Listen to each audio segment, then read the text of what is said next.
வணக்கம்.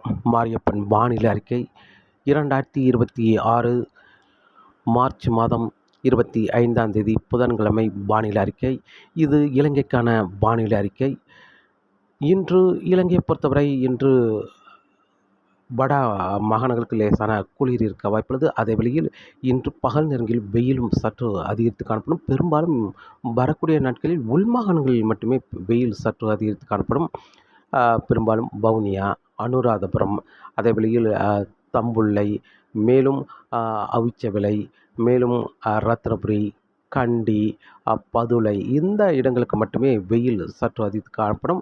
கிழக்கு கடற்கரையோர மாகாணங்கள், மேற்கு கடற்கரையோர மாகாணங்களுக்கு வெயில் தாக்கம் சற்று குறைந்திருந்தாலும் உள் மாகாணங்களுக்கு வெயில் சற்று அதிகரித்து காணப்படும். அதிகபட்சம் அவிச்சவிளை வருகிற மார்ச் 30ஆம் தேதி வரை 38 டிகிரி செல்சியஸ் வெயில் பதிவாக வாய்ப்புள்ளது. அதே வேளையில் வவுனியா, அனுராதபுரம், மேலும் தம்புள்ளை, கண்டி, ரத்தனபுரி, நுவரேலியா இந்த இடங்களுக்கும் தொடர்ந்து வெயிலின் தாக்கம் சற்று அதிகரித்து காணப்படும். மார்ச் 30ஆம் தேதி வரை.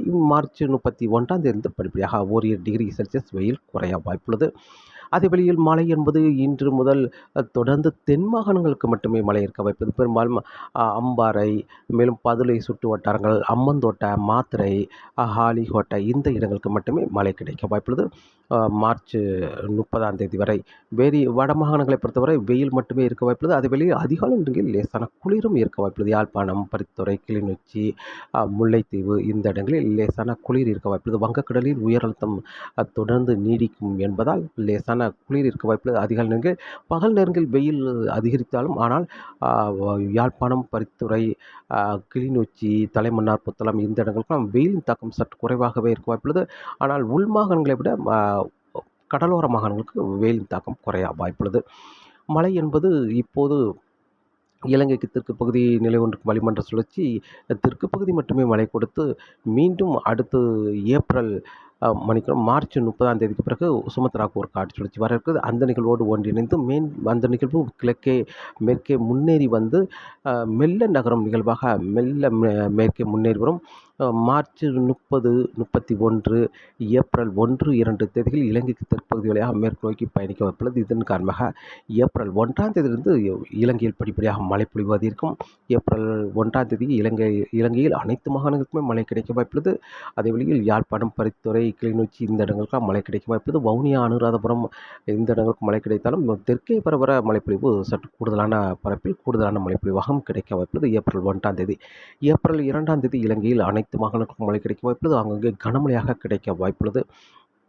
ஏப்ரல் 2ஐ விட 3, 4 தேதிகளில் ஒரு பரவலான மழைப்பொழிவு கிடைத்தாலும் ஏப்ரல் 4ஆம் தேதி மழை தீவிரம் சற்று குறைய வாய்ப்புள்ளது.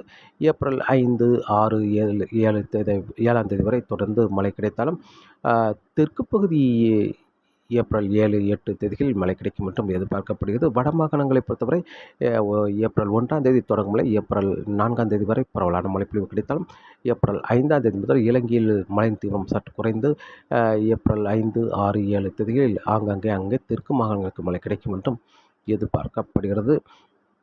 வரும் நாட்களை பொறுத்தவரை இப்படியாக வெயில் அதிகரித்தாலும் மார்ச் 30ஆம் தேதி முதல் வெயிலின் தாக்கம் குறைய வாய்ப்புள்ளது. ஏப்ரல் 1ஆம் தேதி முதல் படிப்படியாக இலங்கையில் வெப்பச்சலன மழை அதிகரிக்கும் என்றும் எதிர்பார்க்கப்படுகிறது. இலங்கையை பொறுத்தவரை வரும் நாட்கள் நிகழ்வுகள் நெருங்கி வரும்பொழுது வெப்பச்சலன மழை ஆங்கங்கே கிடைக்க வாய்ப்புள்ளது. நிகழ்வு இலங்கையை விட்டு கடந்த பிறகு வெயில் மட்டுமே இருக்கும் என்றும் எதிர்பார்க்கப்படுது. வரக்கூடிய நாட்களை பொறுத்தவரை தொடர்ந்து வானிலை அறிக்கையோடு இணைந்திருங்கள். மீண்டும் வருகிற நாட்களில் ஒரு விரிவான வானிலை அறிக்கையோடு சந்திப்போம். நன்றி, வணக்கம்.